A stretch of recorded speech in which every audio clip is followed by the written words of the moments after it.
அல்ஹம்துலில்லாஹி ரப்பில் ஆலமீன் வல்-ஆகிபத்து லில்-முத்தகீன் வஸ்ஸலாத்து வஸ்ஸலாமு அலா ஸய்யிதினா முஹம்மதின் வ ஆலிஹி வ ஸஹ்பிஹி அஜ்மஈன். அம்மா பஅத். கணியத்துக்குரிய எல்லாம் வல்ல அல்லாஹ்வின் நல்லடியார்களே, நாம் நபி தாவூத் அலைஹிஸ்ஸலாம் அவருடைய வாழ்க்கையிலிருந்து படிப்படியாக சில விஷயங்களை பார்த்து வருகிறோம். அந்த அடிப்படையிலே நபி தாவூத் அலைஹிஸ்ஸலாம் அவர்கள் உழைத்து உண்பவர்களாக இருந்தார்கள் என்பதை பற்றி பார்த்தோம். அதே போன்று அந்த உழைப்பு என்பது ஹராமான வழியில் அல்லாமல் ஹலாலான வழியில் இருக்க வேண்டும் என்பதை பற்றி பார்த்தோம். ஒருவேளை ஒரு மனிதன் ஹராமான முறையிலே அவன் சம்பாத்தியத்தை அவன் மேற்கொண்டான் என்று சொன்னால் அவனுக்கு ஏற்படக்கூடிய நிலைமை என்ன என்பதை குறித்து அல்லாஹ்வுடைய மார்க்கம் என்ன சொல்கிறது என்று சொன்னால், அல்லாஹ் குர்ஆனிலே சூரத்துல் பக்ராவிலே அல்லாஹ் சொல்லி காண்பிக்கின்றான், வ இதா ஸஅலக இபாதி அன்னி. நபியை பத்தி அல்லாஹ் சொல்றான், என்னுடைய அடியார்கள் யாரு, நம்மளை குறிச்சு நிச்சயம் அல்லாஹ் தஆலா சொல்றான், என்னுடைய அடியார்கள் என்னை பற்றி கேட்டால் நீங்க என்ன சொல்லுங்க, ஃப இன்னி கரீப். நான் வந்து ரொம்ப தூரத்துல இல்ல, நான் என்ன செஞ்சிருக்கேன், உனக்கு ரொம்ப பக்கத்துல இருக்கேன் அப்படின்னு மக்கள் நினைக்கிறாங்க இல்லையா. அதாவது அல்லாஹ் எங்க இருக்கான், அரிசில இருக்கான், இப்ப ரொம்ப தள்ளி இருக்கானே அப்படின்னு நினைச்சிடாதீங்க. நான் என்ன செய்றேன், உங்களுக்கு ரொம்ப பக்கத்துல இருக்கிறேன். உஜீபு தஅவத தாயி, என்னை யார் அழைக்கிறாரோ அவருடைய பிரார்த்தனைக்கு நான் என்ன செய்றேன், பதிலளிக்கிறேன்.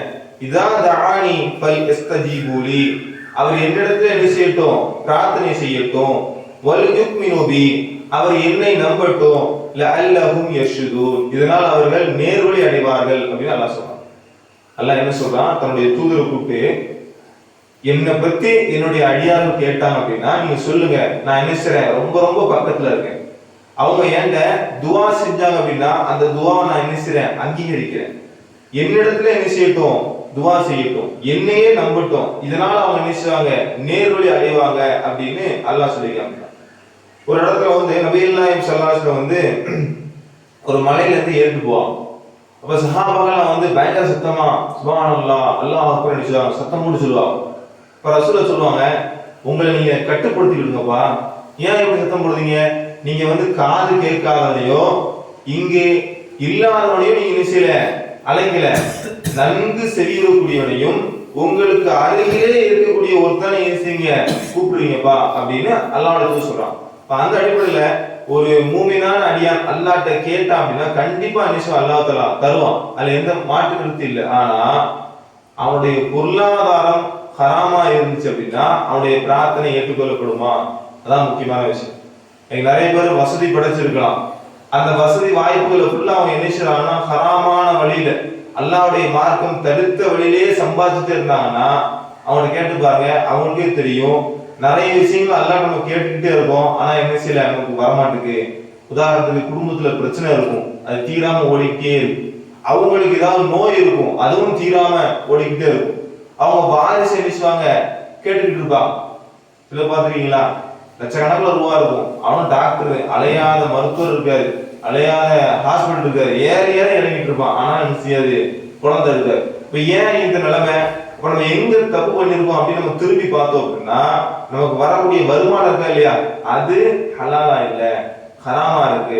இது எந்த அளவுக்கு ரசூலுல்லாஹ் சொல்றாங்கன்னா, சும்மா தக்கர ரஜுல, நபிகள் நாயகம் ஸல்லல்லாஹு அலைஹி வஸல்லம் ஒரு மனுஷனை பத்தி நினைவு கூறாங்க. என்ன மனுஷன், யுதீலுஸ் சஃபர, ஒரு தூரமான ஒரு பயணத்தில் நிச்சயத்தில் வந்துகிட்டு இருக்காரு.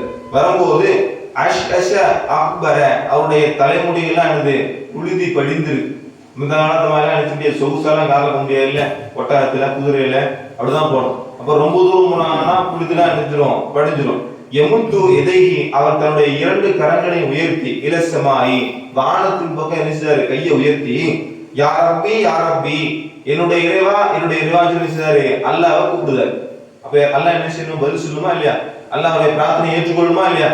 ஆனா நபிகள் நாயகம் சொல்றாங்க, வ மத்அமுஹு ஹராமுன், இவருடைய உணவு ஹராமாக இருக்கிறது.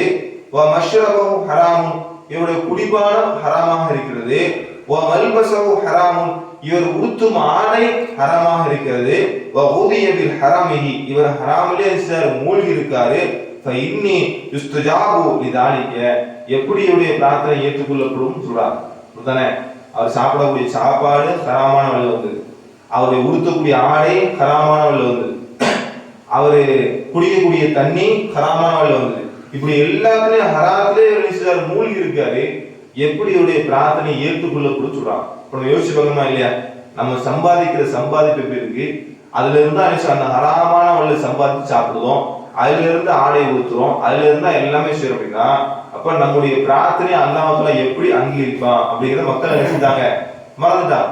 ஆனா என்ன சொல்லுவாங்க, நான் நல்லா துவா செஞ்சுட்டே இருக்கேன், எனக்கு ஒண்ணும் நடக்க மாட்டேங்குது. எப்படி நடக்கும்? அல்லாஹ் எதை தடுத்திருக்கானோ அதை விட்டு விலகி நமக்கு எப்படி நினைச்சுவான், அல்லாஹ் ரப்பல் தருவான். அது மட்டும் இல்லாம இன்னைக்கு மக்கள் பணம் பணம் பணம் சொல்லி பொருளாதாரத்துக்கு பின்னாடியே ஓடுறாங்களா இல்லையா? எப்படி சொகுசான வாழ்க்கை வாழணும், அது எப்படி சம்பாதிச்சாங்கன்னா நல்லபடியா வீடு கட்டிடணும், ஒரு இடம் வாங்கிடணும், நகை நட்டுனா சேர்த்துடணும், என்ன நம்மளால முடியுமோ எல்லாத்தையும் சம்பாதிச்சிடணும், அது எப்படி வேணாலும் சம்பாதிச்சிருவோம் அப்படின்னு நினைக்காங்க இல்லையா? இவங்க நாளைக்கு மறுமையில இவங்களுடைய நிலை எந்த அளவுக்கு இருக்கும், இந்த துன்யாவோடையும் அந்த நரகத்தோடையும் கம்பேர் பண்ணி பார்த்து ரசூலா சொல்றாங்க, யுக்த பி அன்அமி அஹ்லி துன்யா மின் அஹ்லி நாரி யௌமல் கியாமா. அதாவது யுக்த ஒரு மனிதர் கொண்டு வரப்படுவார், பி அன்அம அதாவது இந்த உலகத்துல அறுக்குடையில் வழங்கப்பட்ட மனிதர் இருப்பார் இல்லையா, அவர் கொண்டு வரப்படுவார். எப்படிப்பட்ட மனிதர் அப்படின்னா, மின் அஹ்லின் நாரி யௌமல் கியாமா, மறுமை நாள்ல நரகவாசிகளை சார்ந்த அல்லாஹ்வுடைய அறுக்குடை கொடுக்கப்பட்ட ஒரு மனிதன் நினைச்சுவாரு கொண்டு வரப்படுவார். கொண்டு வரப்பட்டு நரகத்துல அல்லாஹ் நினைச்சுவான் லைட்டா ஒரு முக்கி நினைச்சுவான் வெளியெடுப்பான். வெளியெடுத்துட்டு சும்மா பிறகு யுகாலு அவரிடத்துல கேட்கப்படும், யா இப்ன ஆதம, ஆதமுடைய மகனே, ஹல் ரஐது கைருன் கத்துன், நீ வாழ்க்கையில என்னைக்காவது நல்லது சந்திச்சிருக்கியாப்பான்னு நினைச்சுவான். அல்லாஹ் தஆலா கேட்பான். பிறகு அல்லாஹ் கேட்பான், ஹல் மர்ரக, பிறகு அவரிடத்தில் கேட்கப்படும், நஈமுன், உனக்கு ஏதாவது அருள்கொடைகள் வழங்கப்பட்டிருக்கான்னு நினைச்சுவான். அல்லாஹ் தஆலா கேட்பான். எப்படி இந்த உலகத்துல சுகபோகமா வாழ்ந்திருப்பான், காரு பங்களான்னு சொல்லி நல்ல என்னது ஒரு வேதனையை அனுபவிக்காம சொகுசான வாழ்க்கையை வாழ்ந்திருப்பான். எப்படி வாழ்ந்திருப்பான்? ஹராமான சம்பாதிச்சு வாழ்ந்திருப்பான் இல்லையா? இவன் சொகுசா வாழ்ந்திருப்பான். இவன் அல்லாஹ் தஆலா கூப்பிட்டு இந்த மாதிரி நரகத்துல லைட்டா ஒரு காமிச்சுட்டு வெளியே எடுத்துட்டு கேட்பான், நீ சந்தோஷமா வாழ்ந்தியா, ஏதாவது நல்லவ பாத்தியா அப்படின்னு சொன்ன உடனே அவன் சொல்லுவான், அவன் கூறுவான், லா இல்ல, வல்லாஹி அல்லாஹ்வே சத்தியமாக, யா ரப்பி நான் என்ன செய்யல, நலவையே பார்க்கணுன்றோம். அப்ப அந்த அளவுக்கு கொடுமையானது நரம்.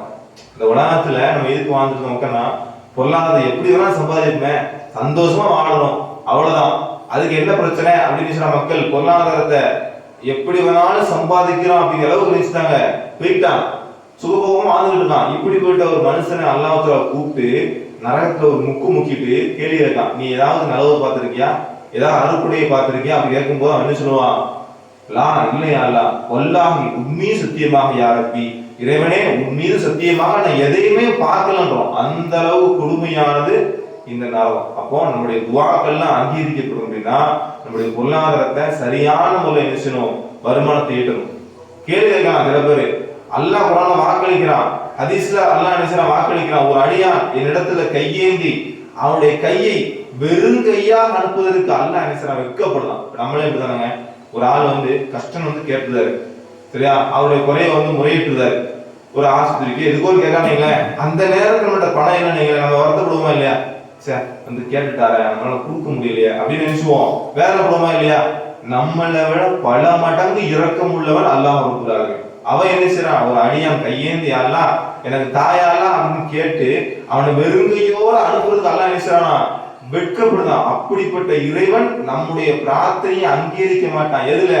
நம்முடைய பொருளாதாரம் ஹராமான முறையில் இருந்துச்சு அப்படின்னா என்ன செய்ய மாட்டான், அங்கீகரிக்க மாட்டான். அதனால என்ன செய்யணும், நாமளும் ஹலாலான முறையில சம்பாதிக்கணும். நம்முடைய சந்ததிக்கு என்ன செய்யணும், நீ ஹலாலான முறையில் சம்பாதிப்பா, ஹலாலா சம்பாதிச்சாதான் உன்னுடைய பிரார்த்தனை என்ன செய்யணும், அல்லாஹ் தஆலா ஏற்றுக்கொள்ளலாம் சொல்லி என்ன செய்யணும், நம்முடைய சந்ததிகளுக்கும் கற்றுக் கொடுக்கணும். அப்படிப்பட்ட ஒரு நல்ல முஸ்லிம்களை அல்லாஹ் ரப்பல் ஆலமீன் நம்ம அனைவரையும் ஆக்குவானாக. வாஹிர் தஅவானா அல்ஹம்துலில்லாஹி ரப்பில் ஆலமீன்.